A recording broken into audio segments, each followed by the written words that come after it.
பதவி ஏற்று முதலமைச்சராக வந்தோடனே இப்போ நாங்கள் ஒரு நம்பிக்கையோடு இருக்கிற எங்கள் ஊர் வந்து காப்பாற்றுவார். விவசாய நிலங்கள் பாதுகாப்பு கொள்கை தீர்மானம் காஞ்சிபுரம் மாவட்டம் பரந்தூரில் 1000க்கும் மேற்பட்ட ஏக்கர் பரப்பளவில் 13 நீர்நிலைகளை அழிச்சு சென்னையை நிரந்தரமாக வெள்ளக்காடாக்கும் திட்டத்தை ஒன்றிய மாநில அரசுகள் கைவிட வேண்டும் வலியுறுத்தின. நான் இங்க வளர்ச்சிக்கு எதிரானவெல்லாம் கிடையாது. ஏர்போர்ட்டே வரக்கூடாதுன்னு நான் சொல்லல, இந்த இடத்துல வரக்கூடாதுன்னு நான் சொல்றேன். அந்த தெய்வத்தை நம்பி சட்டத்துக்கு உட்பட்டு எல்லா வழிகளிலும் உங்களோட உறுதி அளிப்பேன். நான் உறுதி அளித்தவாறு பரந்தூரில் புதிய விமான நிலையம் அமைக்க மேற்கொண்ட நடவடிக்கைகள் இந்த அரசால் கைவிடப்படும்.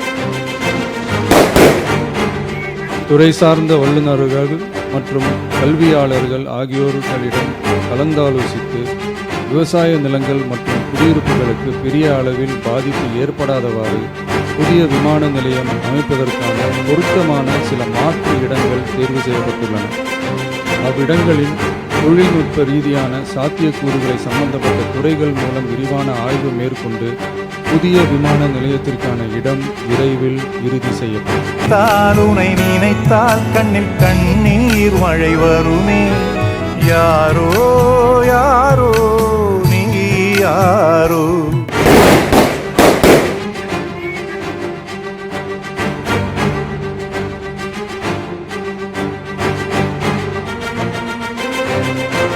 வெற்றி வெற்றி வெற்றி வெற்றி விவசாயிகள் வெற்றி வெற்றி வெற்றி வெற்றி வெற்றி ஏகனாபுரத்துக்கு வெற்றி தமிழக முதல்வருக்கு மனமார்ந்த நன்றி மனமார்ந்த நன்றி தமிழக முதல்வருக்கு தமிழக முதல்வருக்கு மனமார்ந்த நன்றி மனமார்ந்த நன்றி வாழ்க வாழ்க வாழ்க வாழ்க வாழ்க வாழ்க வாழ்க வாழ்க தளபதி விஜய் அவர்கள் தளபதி விஜய் அவர்கள் வாழ்க வாழ்க வாழ்க வாழ்க. பரந்தூர் பசுமைவழி விமான நிலையம் அமையக்கூடிய அந்த மைய பகுதியாக இருக்கக்கூடிய ஏகனாபுரம் கிராமத்துக்கு தான் நம்ம இப்போ வந்திருக்கோம். இந்த ஏகனாபுரம் கிராம மக்கள் என்ன சொல்கிறாங்க அப்படின்னு நம்ம அவங்ககிட்ட கேட்டு தெரிஞ்சுக்கோம்.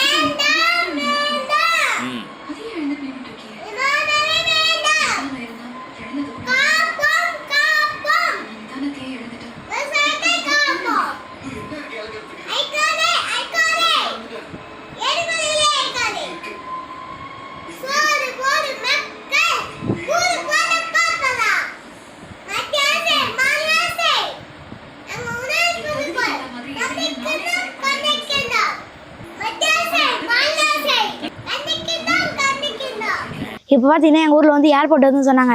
இப்போ தளபதி விஜய் அண்ணா வந்து பதவி ஏற்று முதலமைச்சராக வந்தோடனே இப்போ நாங்கள் ஒரு நம்பிக்கையோடு இருக்கிற எங்கள் ஊர் வந்து காப்பாற்றுவார், எங்கள் ஊர்லாம் வந்து வாழ்வாதாரத்தில் அழிக்காமல் காப்பாற்றுவார்னு சொல்லிட்டு ஒரு நம்பிக்கையோடு இருக்கோம்.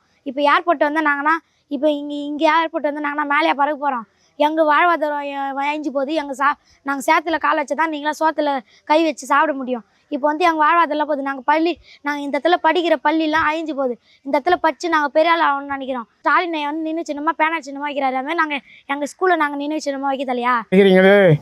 இது மக்கள் எப்படி போய்ப்பாங்க அப்படி சொல்லிட்டு ஐயா எனக்கு வாக்கு கொடுத்தா நான் உங்களை காப்பாற்றுறேன் அப்படின்னு சொன்னார். நாங்களும் அந்த முடிவையும் நம்பி வாக்கு போட்டோம். ஜெயிச்சார், வந்தார். முதல் அறிக்கையாக எங்கள் ஊர் தான் சொல்லிக்கிறார், விமான நிலையம் நான் இருக்கிற வரைக்கும் வராதுன்னு சொல்லிட்டு ஒரு நம்பிக்கையோடு நாங்களும் அந்த போராட்டத்தை கைவிட்டுட்டு அந்த தெய்வத்தை நம்பி இருக்கிறோம். தெய்வம் எங்களை கைவிட்டுச்சு, நாங்கள் எங்கெல்லாம் போய் செத்து தான் போயிடுவோம். அதனால் அந்த தெய்வம் இருக்கிற நாங்களும் இருப்போம். எத்தனையோ அரசனாக அண்ணாதுரை வந்தார், எம்ஜிஆர் வந்தார், ஜெயலலிதா வந்தார், காமராஜர் பக்தச்சல் வந்தார். ஆனால் இதே மாதிரி ஆட்சி புரியவில்லை. இந்த ஸ்டாலின் வந்து மக்களை துன்புறுத்தி என்னென்னவோ என்ன கொள்ளையடிக்கணுமோ அத்தனையும் அச்சிட்டு போயிட்டான். காஞ்சிபுரம் மாவட்டம் பரந்தூரில் 1000க்கும் மேற்பட்ட ஏக்கர் பரப்பளவில் 13 நீர்நிலைகளை அழிச்சு சென்னையை நிரந்தரமாக வெள்ளக்காடாக்கும் திட்டத்தை ஒன்றிய மாநில அரசுகள் கைவிட வேண்டும். ஆனால் இந்த தெய்வம் வந்து பரந்தூர் விமான நிலையத்தை நான் ரத்து பண்ணுவேன், என்னை நம்பி ஓட்டு போட்டால் மக்களை காப்பாற்றுவேன் அப்படின்னு சொன்னார். அந்த நம்பிக்கையோடு புல் பூச்சி எல்லா அரும்பு எல்லா ஜீவராசிகளும் சின்ன சின்ன குழந்தை கூட வாக்கு கொடுத்தது. விஜய்க்கு போடுங்க, விஜய்க்கு போடுங்க, விஜய் வந்து காப்பாற்றாரு. அதே மிஸ் உலகம் பூரா இந்த தமிழ்நாடு பூரா விஜய்க்கு ஓட்டு போட்டுக்குது, ஜெயிச்சிட்டாரு. அதே மாதிரி வாக்கு கொடுத்துறாரு. இன்னும் சட்டசபையில் சட்டபூர்வமாக எழுதி கொடுத்தாருன்னா எங்களுக்கு ரொம்ப நம்பிக்கையோடு இருக்கும்.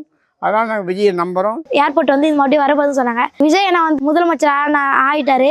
இப்போ வந்து பதவியேற்று முதலமைச்சர் ஆனோடனே இப்போ எங்களுக்கு அந்த ஏர்போர்ட்டை ரத்து செய்கிறோன்னு ஒரு நம்பிக்கை எங்களாண்டு இருக்குது. பொதுமக்களுக்கும் அந்த நம்பிக்கை வச்சுக்கின்னு இருக்கிறாங்க. விஜய்க்கு கோரிக்கைன்னா எங்கள் ஊருக்கு வந்து கண்ணால பார்க்கணும் அவர் ஃபஸ்ட்டு. நாங்கள் எவ்வளோ கஷ்டப்படுறோன்னு ஒரு 10 நாள் கழிச்சு வந்து பார்த்தோன்னா நான் தெரியும். குழந்தை குட்டி எல்லாமே நாங்கள் இங்கே கையில் கட்டலாம் கிடப்போம். இந்த மண்ணை நம்பி இன்றைக்கி என்னாக்குது பாரு. இப்போ காஞ்சிக்கிற பூமி மழை வர்றதா இது வந்து இன்றைக்கி கூட புல்லோல் படுறோம். இதில் ஏன்னா மண்ணை கலந்தால் தான் எங்களுக்கு சாப்பாடு. இதை பயிர் வச்சா தான் 4 பக்கம் சாப்பிட முடியும். நீ எவ்வளோ பணம் இருந்தாலும் பணத்தை சாப்பிட்டு படுக்க முடியுமா? இந்த மண்ணில் விளையிற நெல் வச்சு சாப்பிட முடியும். நீ இன்றைக்கி கூட ஜுரம்னு சொன்னால் இந்த தண்ணி மூஞ்சி கவிட்டு குச்சினா பட்டு போய் எந்த ஹாஸ்பிட்டலுக்கும் போக வேண்டிய அவசியமே கிடையாது. எங்களுக்கு அந்த அளவுக்கு இருக்குது. ஊரை காப்பாற்றி கொடுங்க ஃபஸ்ட்டு. அது போகிறோம். நாங்கள் எங்கள் ஊர்லேயே இருந்தால் போகிறோம். தலைமுறையாக இருக்கிறாங்க. நாங்களும் இந்த தலைமுறை எங்கள் பேரமாரி இந்த தலைமுறையாக இருந்தால் எங்களுக்கு சந்தோஷம் தான். இப்போ எங்களுக்கு மனசு திருப்தி தான். இன்னும் விஜய் சார் வந்து எங்களை நேரடி பார்த்தா இன்னும் சந்தோஷமாக இருக்கும். இந்த திட்டம் வந்து ஏடிஎம்கே பீரியடில் கொண்டு வரது 2019 ஏடிஎம்கே பீரியடில் எடப்பாடி பழனிசாமி ஆட்சியில் கொண்டு வர திட்டம். இந்த பரந்தூர் பசுமை விமான திட்டத்தை பொறுத்த வரைக்கும் அனைத்து இந்திய அண்ணா திராவிட முன்னேற்ற கழகத்தினுடைய ஆட்சியில் 2019ஆம் ஆண்டு ஒரு 4 இடங்களில் பரந்தூர், பன்னூர், படாலம், திருப்போரூர் போன்ற 4 இடங்களில் விமான நிலையம் அமைக்க போகிறோங்கிற ஒரு தோராய வரைபடத்தை எடுத்துக்கிட்டு அப்படி அவங்க வேலையை ஆரம்பிக்கும் போது பரந்தூர் மக்களாகிய நாங்கள், அதாவது ஏகனாபுரத்தை மையப்படுத்தி நமது கிராமங்கள்லாம் களவு போயிடும். நம்ம நஞ்சை நிலங்கள், புஞ்சிய நிலங்களும் நம்ம வாழ்வாதாரம், விவசாயிகளுடைய வாழ்வாதாரம், ஏன்னா விவசாய தொழில் தான் நம்பியிருக்கோம். நம்மளுடைய வாழ்வாதாரம்லாம் எல்லாத்தையும் களவு போயிடும் அப்படிங்கிற அடிப்படையில் நாங்கள் அந்த போராட்டத்தை ஆரம்பித்தோம். ஏகனாபுரத்தை மையப்படுத்தி இந்த திட்டத்தை கொண்டு வந்தால் பல விளைவுகள், பல பாதிப்புகள் ஏற்படும் அப்படின்றத எடுத்து கூறுறோம். வரைபடத்தில் வந்து 12 கிராமங்கள், டோட்டலாக 12 கிராமங்கள் அழிக்கப்படுது. 12 கிராம மக்களும் கலந்து ஆலோசித்து நம்ம வந்து இந்த திட்டம் இங்கே கொண்டு வந்தால் பல பாதிப்புகள் வரும். இன்னும் பார்த்தீங்கன்னா நம்மளோட தலைநகரம் சென்னையே இருக்காது. ஏன்னா வந்து இப்போ சாதாரண மழைக்கே வந்து இப்போ வரதா புயல் வந்து வர மழைக்கே வந்து சென்னை தாங்க மாட்டேங்குது. மாவட்ட ஆட்சியரும் இதை உள்வாங்கிட்டு, தமிழக அரசும் உள்வாங்கிட்டு இந்த திட்டத்தை வந்து 2019 கிடப்பில் போடுறாங்க சார். இப்போ அதுக்கு அடுத்த ஆட்சி பார்த்தீங்கன்னா டிஎம்கே ஆட்சி வருது. டிஎம்கே ஆட்சி வந்தது இந்த ஏர்போர்ட்டை இங்கே கொண்டு வரணும்னு இந்த திட்டத்தை வந்து தீவிரப்படுத்துகிறாங்க. இந்த விமான நிலைய வரைபடம் இந்த 4 இடங்களில் போடப்பட்டிருந்தாலும் கூட பரந்தூர் பகுதி தான் உகந்த பகுதிங்கிற மாதிரி ஒரு மாயையை உருவாக்கி, அது என்ன ஒரு மாயை அப்படின்னா, இந்த பரந்தூர் பகுதியை சுற்றி ஆட்சியாளர்கள், அதாவது திராவிட முன்னேற்ற கழகத்தை சேர்ந்த ஆட்சியாளர்களும் அதிகார வர்க்கமும், இந்த மாவட்ட ஐஏஎஸ் போல சில ஐஏஎஸ்கள், பெயர் குறிப்பிட முடியாத நிலையில் இருக்கக்கூடிய சில அதிகாரிகள், இவங்கெல்லாம் சேர்ந்து ஒரு ரியல் எஸ்டேட் மாஃபியாவை உருவாக்கி இந்த பரந்தூர் விமான நிலைய திட்டம் எந்த பகுதியில் அமைகிறதோ அதை சுற்றி எந்த 4 திசைகளிலும் இடங்களை வாங்கி குவித்து விட்டு இந்த இட விற்பனைக்காகவே தேவையற்ற திட்டமாக, மக்கள் நாசகர திட்டமாக நினைக்கக்கூடிய நஞ்ச நிலங்கள், 2600 ஏக்கருக்கு மேலே வெட்லேண்ட் என்று சொல்லக்கூடிய ஈர நிலங்கள், புஞ்சை நிலங்கள் 1300 ஏக்கர் நிலங்கள், 26%, அதாவது 4இல் 1 பங்கு நீர்நிலையாகவே இருக்கக்கூடிய ஏரிகளாக, குளங்களாக, குட்டைகளாக, தாங்கல்களாக, அதாவது ஏரிகள்னா 12 ஏரி, 17 குளம், 17 குட்டை, தாங்கல்கள், இப்படி 4 பகுதியில் 4 பங்குல 1 பங்கு, அதாவது 26.4% நீர்நிலை இருக்கக்கூடிய இந்த இடத்த எப்படியாவது கபலீகரம் செய்து காஞ்சிபுரம் மாவட்டத்தில் சிப்காட்டு பகுதியெலாம் எடுத்தது போக மிகுதி இருக்கக்கூடிய விவசாயம் நடைபெற்றக்கூடிய விவசாயத்தின் அடையாளமாக இருக்கக்கூடிய இந்த பகுதியை முதல்வர் நமது தளபதி அவர்கள் வேண்டான்னு சொன்னா கூட எப்படியாவது ஒரு அழுத்தம் கொடுத்து, எந்த வகையிலாவது அழுத்தம் கொடுத்து, மத்திய அரசு அழுத்தம் கொடுத்தாவது கொண்டாந்துடலாமா அப்படின்னு நினைக்கிறாங்க திராவிட முன்னேற்ற கழகம்னா, அவங்களுடைய முதலீடுகள் இதை சுற்றி போட்டாங்க. எல்லாம் ஆவணங்களோடு தான். இது பொய் பிரச்சாரமாகவோ நாங்கள் வந்து பரந்தூர் போராட்டக்கூட தலைவர் என்ற அடிப்படையிலோ ஒரு தவறான தகவலையோ நாங்கள் தரல. இந்த திட்டத்தினுடைய இந்த பகுதியில், அதாவது கிழக்கு பகுதியில், தென்கிழக்கு பகுதியில் மாண்புமிகு முன்னாள் முதல்வருடைய இடம் 100கணக்கான ஏக்கர் இருக்கு. இதுலேருந்து ஒரு 7-8 கிலோமீட்டர் வரும். அது உளுந்தைங்கிற பகுதியில். இந்த பக்கம் தெற்கு பகுதி காரசியட்டி, ஆண்டிச்சொல்லூர், அதே என்ட்ரன்ஸ், ஏறக்குறைய ஒரு 600-700 ஏக்கரில் யாரோ சொல்கிறாங்க, ஐஏஎஸ் சொல்கிறாங்க, முன்னாள் முதல்வர், முன்னாள் அமைச்சர்கள்ன்றாங்க, ஆந்திர அமைச்சர்ன்றாங்க, ஏதோ ஒரு பெரிய லாபி வாங்கி குவிச்சிட்டாங்க.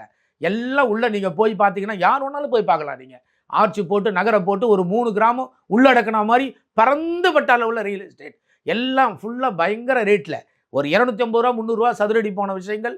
அந்த இடங்கள்லாம் 2500-3000 சதுரடி போகிற அளவுக்கு ரியல் எஸ்டேட் மாஃபியாக்கள் பண்ண பூம் மட்டும்தான் இந்த மாயை. இந்த மாயை வந்து பரந்தூர் பசுமை விமான திட்டத்தை நிறைவேற்றணுங்கிறதுலாம் அவங்களுக்கு இல்லை.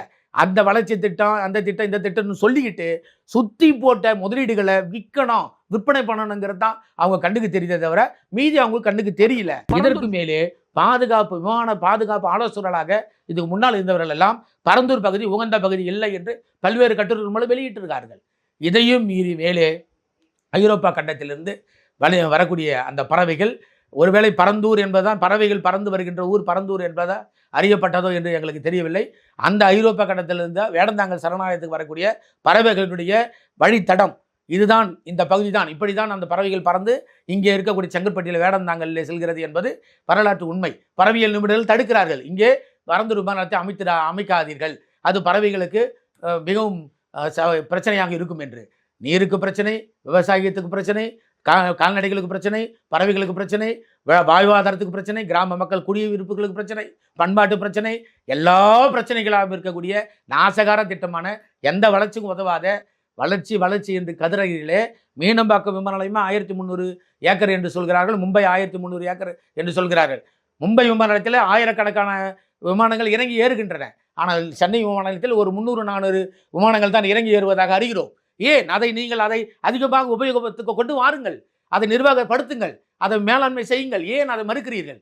மேலும் இன்னொரு புள்ளியியல் விவகாரம், தமிழ்நாடுடைய அனைத்து மீனம்பாக்கத்து வரக்கூடிய அந்த பயணிகளுடைய அந்த எண்ணிக்கை 100 என்றால் அதிலிருந்து 80 விழுக்காடு தென் தமிழ்நாட்டிலிருந்து வரக்கூடிய பயணிகள் என்று சொல்கிறார்கள். அப்போ 20 விழுக்காடு தான் சென்னையிலிருந்து சென்னை மீனம்பாக்கத்தை உபயோகப்படுத்துகிறார்கள். எனில் நீங்கள் கோயம்புத்தூர், திருச்சி, தூத்துக்குடி, தஞ்சாவூர், மதுரை போன்ற இன்டர்நேஷனல் ஏர்போர்ட்டுகளை விரிவுபடுத்திவிட்டால் அங்கே இருக்கக்கூடிய தமிழர்கள் அங்கிருந்தே வெளிநாடுகளுக்கும் மற்ற உள்நாடுகளுக்கும் செல்வார்கள் என்பது உங்களுக்கு தெரியாதா? அந்த 20% விழுக்காடுக்கு சென்னை விமான நிலையம் போதுமானதாக இருக்காதா? இது எல்லாம் வளர்ச்சி அல்ல, இது எல்லாம் உங்களுக்கு புரியாது. இது உங்களுக்கு அறிவில் தெரிந்தாலும் கூட உங்கள் வளர்ச்சி, நீங்கள் போட்ட முதலீடுகளின் வளர்ச்சி, தமிழ்நாடு வளர்ச்சி அல்ல, உங்கள் வளர்ச்சி என்பதுதான் இது உண்மை. நீங்கள் வளர வேண்டும் என்பதற்காக அதற்காக எங்களை அழிக்கிறீர்கள், தமிழினத்தை அழிக்கிறீர்கள், விவசாயத்தில் அழிக்கிறீர்கள் என்பதுதான் உண்மையான நிதர்சனமான உண்மை. ஏறக்குறைய 1700 ஆண்டுகளுக்கு முன்னால் காவேரி பாக்கம், அந்த காவேரி பாக்கத்தில் பாலாறு அணைக்கட்டு பகுதின்னு ஒரு பகுதி இருக்குது. அந்த பாலாறுடைய உபரி நீர், அந்த ஆற்றினுடைய உபரி நீர் இந்த அணைக்கட்டு பகுதியில் திறந்து விடப்படுகிறது.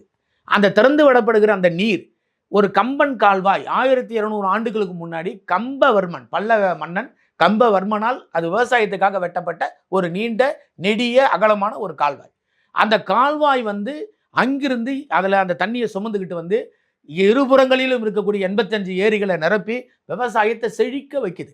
அந்த தண்ணி திருப்பரங்குன்றம் ஏரியை அடைகிற அளவுக்கு 45 கிலோமீட்டர் அந்த கால்வாய் அந்த மன்னன் வெட்டியிருக்கார். முன்னோர் தமிழ் வரலாறு அவ்வளோ சொல்லுது. விவசாயத்தை செழிக்க வச்சிருக்காங்க. அந்த நீர் பெருமுந்திரி ஏரி அடைஞ்ச உடனே திருப்பரங்குன்றம் ஏரி ஓவர்ஃபுல் ஆச்சுன்னா அந்த நீர் உபரி நீர் செம்பரம்பாக்கம் ஏரி உபரி நீர் தண்ணியும் ஃபுல்லாச்சுன்னா கடலில் கலக்கணும். ஸோ வெள்ள அபாயத்தை தடுக்கும் வகையிலும் உள்ளது, விவசாயத்தை செழிக்கும் வகையிலும் உள்ளது. 85 ஏரி. அப்போ எவ்வளோ விவசாயம் செழிக்க நம்ம மன்னன் முன்னோர் நம்ம தமிழர் இது எந்த அளவுக்கு விவசாயத்தை போற்றி அந்த கால்வாய் விட்டுருக்காங்க பாருங்க. அந்த கால்வாய் இந்த வரைபடத்துக்குள் 7 கிலோமீட்டர் அழிக்கப்படுகிறது, சிதைக்கப்படுகிறது, காலி செய்யப்படுகிறது. இது எந்த வகையில் சாத்தியம் என்றோம், இது நடைமுறையில் சாத்தியம் தானா என்று நாங்கள் வினா எழுப்பினோம். இரண்டாவது, இந்த விமான நிலையத்துக்காக நீங்கள் ஓடுதளம் போடுகிறீர்களே, இந்த ஓடுதளம் 2 ஓடுதளம், இந்த 2 ஓடுதளமும் நீர்நிலைகள் மேலே, ஏரிகள் மேலே, குறிப்பாக ஏகனாபுரம் கிராமத்தில் உள்ள 3 ஏரிகள் மேலே விமான நிலைய ஓடுதளம் நியாயம்தானா? ஏரிகளை நீங்கள் அடைக்கிறீர்களே, ஏரிகளை மண் கொண்டு நிரப்புகிறீர்களே. இது மிக முக்கியமாக சென்னையினுடைய மேற்கு பகுதி. இது சென்னையினுடைய வெள்ளம், இந்த பகுதியில் பெய்யக்கூடிய மழை இதை சுமந்து கொண்டு ஓடி சென்னையை தான் வெள்ளப்பெருக்காக சென்னையை அழிக்க பார்க்கிறது. இந்த கால்வாய்களும் இந்த ஏரிகளும் தான் அந்த சென்னையை வெள்ள அபாயத்திலிருந்து காப்பாற்றுகிறது. இது உண்மை, இது நிதர்சனமான உண்மை. பரந்தூர் பாராட்ட களத்துக்காக நாங்கள் இதை உரைக்கவில்லை. உண்மையான விஷயம், வெள்ள நீர் சென்னைக்கு வெள்ளம் வருகிறது என்றால் மேற்கு பகுதியினுடைய இந்த மழை நீர் தான், இந்த வெள்ள பெருக்கெடுப்பு தான். இது கால்வாய்களும் ஏரிகளையும் நிரம்பும் போது சென்னை பாதுகாக்கப்படுகிறது. அப்படி பாதுகாக்கப்படுகிற இந்த 12 ஏரிகளை அழிக்கிறீர்களே, நியாயம் தானா?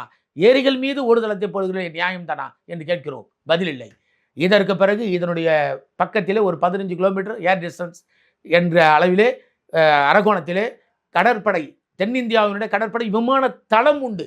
கடற்படை விமான தளம் தென்னிந்தியாவின் பாதுகாப்பு அம்சம் உள்ள ஒரு பகுதி. இங்கு விமான நிலையத்தை அமைக்கும் போது இதிலிருந்து ஒரு 15 கிலோமீட்டர் உள்ள விமான தளத்திற்கு பாதுகாப்பு கேள்விக்குரியாதா?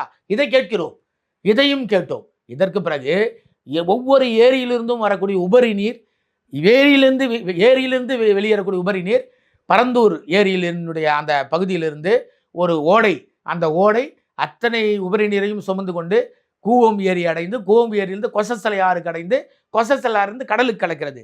இந்த நீர் மேலாண்மை முற்றிலுமாக இந்த ஓடை 2 விமான நிலைய தளங்களுக்கு நடுவில், ஓடுதளங்களுக்கு நடுவில் இந்த ஓடை வருகிறது. எப்படி அழிப்பீர்கள்?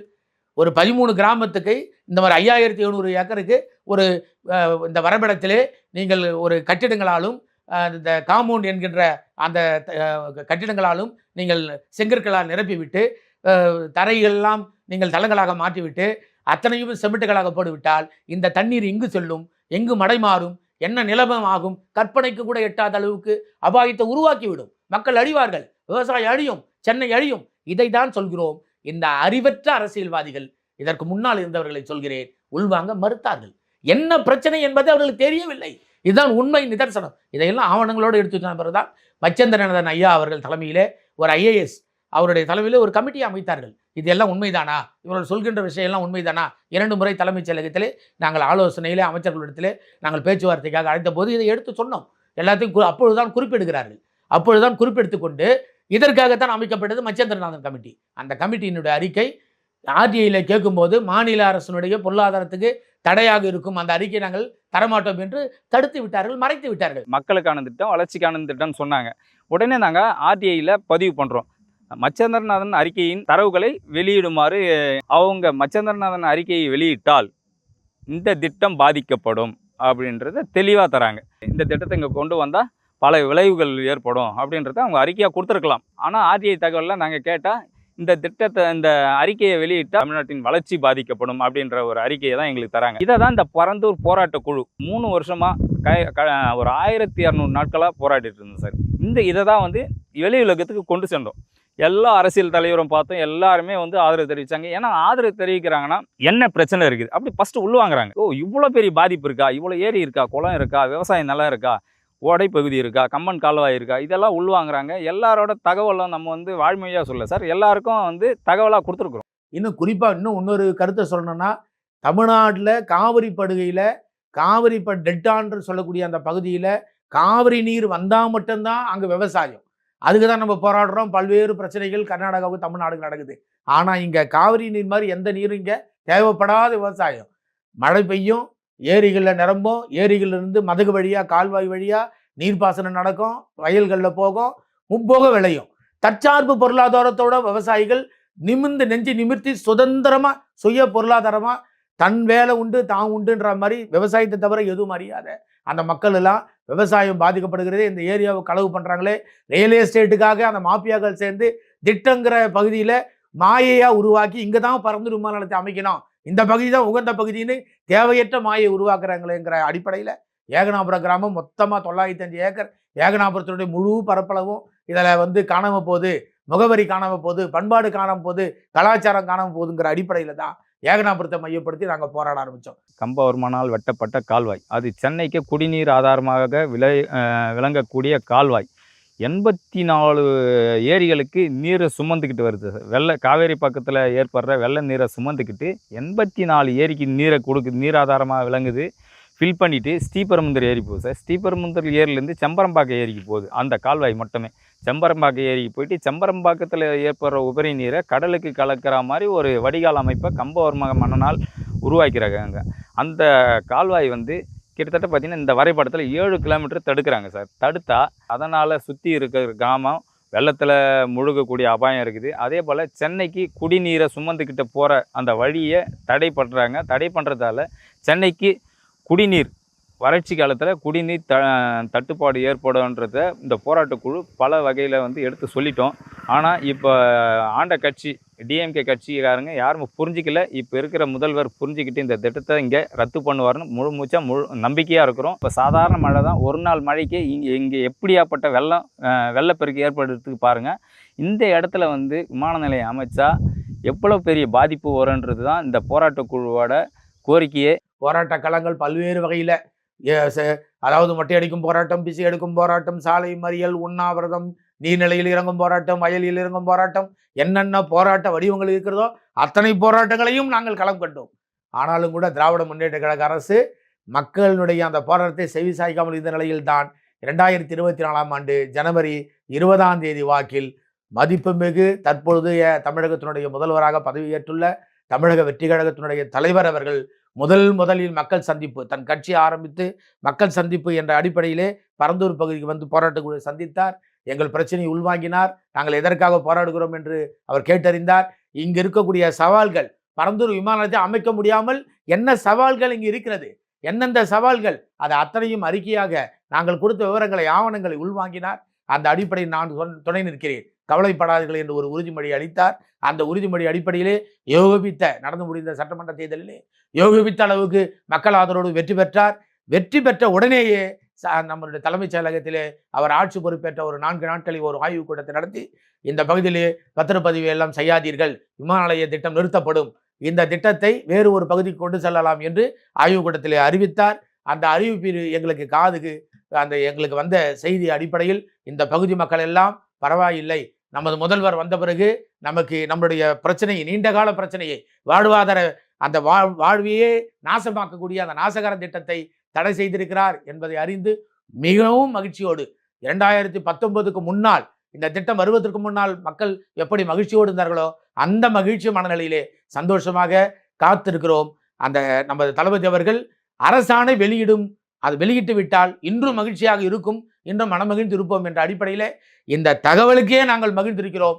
தமிழக வெற்றி கழகம் இந்த திட்டத்தை தடை செய்து வேறு பகுதிக்கு மாற்றிவிடும் என்ற அடிப்படையில் மகிழ்ச்சியாக மக்கள் எந்த பிரச்சனையும் இல்லாமல், எந்த மனப்புழுக்களும் இல்லாமல், மன அழுத்தம் இல்லாமல் சுதந்திரமாக தற்பொழுது வாழ்ந்து கொண்டிருக்கிறோம். தளபதி நம்மை காப்பாற்றுவார் என்ற அடிப்படையில் பல அரசியல் தலைவர்கிட்ட சொல்லிட்டோம். இப்போ இருக்கிற முதல்வர் அதை உள்வாங்கிட்டு கட்டாயமாக இந்த திட்டத்தை இங்கே கொண்டு வர மாட்டோம், சென்னையை வெள்ள அபாயத்திலேருந்து மீட்போம், இந்த கிராமத்தையும் 12 கிராமத்தையும் அழிக்க மாட்டோம், விவசாய நிலத்தை அழிக்க மாட்டோம், 30 குளம் குட்டைகள் ஏரிகள் எல்லாத்தையும் பாதுகாக்கப்படும் சொல்லியிருக்கிறாரு. கட்டாயமாக முதல்வர் விஜய் அவர்களை, தளபதி அவர்களை நம்பிட்டு இருக்கிறாங்க.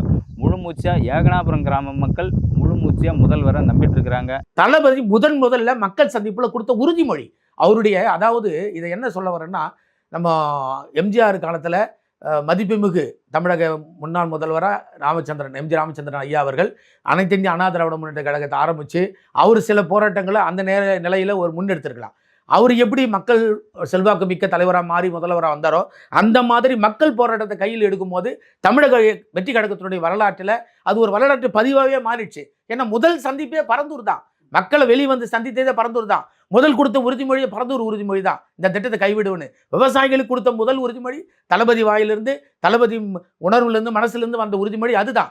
நிச்சயமாக 100% தளபதி எங்களை காப்பாற்றுவார், திட்டத்தை வேறு பகுதி மாற்றி தருவார். அதில் எந்த விதமான எல்முனை அளவும் சந்தேகம் எங்களுக்கு இல்லை, மக்களுக்கும் இல்லை, யாருக்கும் இல்லை. ஒரு தளபதி விஜய் அவர்கள் அறிஞர் அண்ணா மாதிரி காஞ்சிபுரத்துலேருந்து கட்சி ஆரம்பிக்கணும், கட்சி பயணத்தை அங்கேருந்து தான் தொடங்குவோன்ட்டு எங்கள் ஏகனாபுரம் கிராமத்தில் அம்பேத்கர் திடலில் தான் இந்த கட்சி தொடங்கணுன்ற ஒரு குறிக்கோளாக இருந்தார். நம்ம பார்த்துக்கலாம் அப்படின்னு சொன்னார். கட்டாயமாக நாங்கள் அவரையும் போயிட்டு செகண்ட் டைம் பார்த்தாங்க, போராட்டக்குழு பார்த்தாங்க. எதுக்கும் கவலைப்படாதீங்க, இந்த திட்டம் இங்கே இல்லை அப்படின்னு எங்களுக்கு தெளிவுபடுத்தினார். தளபதி இந்த மாதிரி எங்களுக்கு நெருக்கடி அதிகமாக கொடுக்குறாங்க, நிலத்தெல்லாம் பிடுங்குறாங்க, விவசாயிகளை மிரட்டுறாங்க, இந்த மாதிரியெல்லாம் போயிட்டுருக்கு, எங்களை காப்பாற்றுங்க அப்படின்னு உடனே சட்ட போராட்டத்தை கையில் எடுக்கிறேன் சார். சட்ட போராட்டத்தில் கையில் எடுத்த உடனே எங்களுக்கு ஆதரவாக நின்றது அவர் தான்.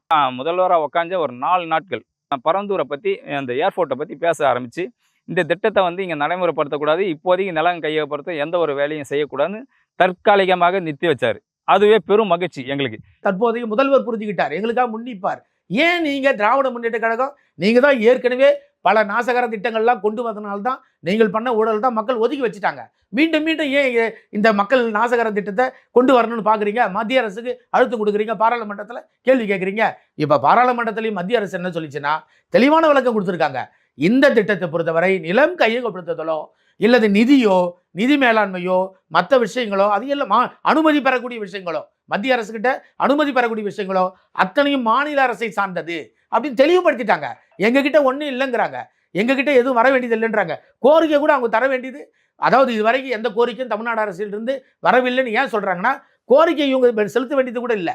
மாநில அரசு அரசாணையை கைவிட்டாவே போதும், இல்லை அரசாணையை ரத்து செய்தாவே போதும், இந்த திட்டம் இங்கே வராது. நாடாளுமன்றத்தில் எம்பி எல்லாம் கேட்குறாங்க, பரந்தூர் பரந்தூர் ஏர்போர்ட் வந்து என்ன பசுமை விமான நிலையம் என்ன ஸ்டேஜில் இருக்குதுன்னு கேட்குறாங்க.